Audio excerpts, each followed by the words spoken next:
Okay, so today we're going to start with reading these articles about severe weather. So there's two of them.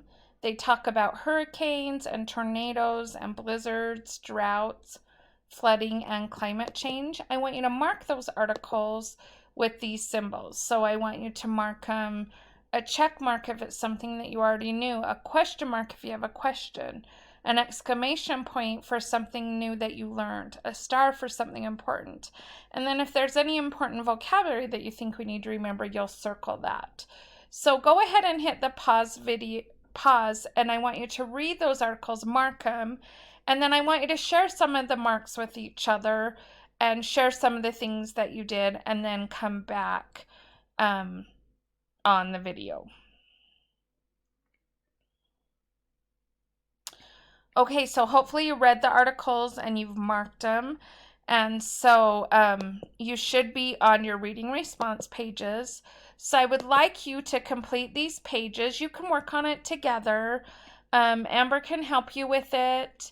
You can look back on the article with it, but I want you guys to do this. Both of these sheets, the reading response and the thinking about reading, and then I'll check up for you.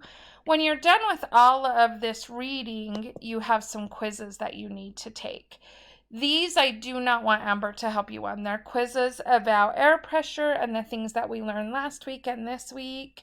And so I don't want Amber to help you on these. These I want you to do all the way on your own. So Amber can help on the reading responses and thinking about reading. I do not want her to help on the quizzes. So today you're going to do your article, mark it, talk about it, do your reading responses, and then do your quiz and turn those things in.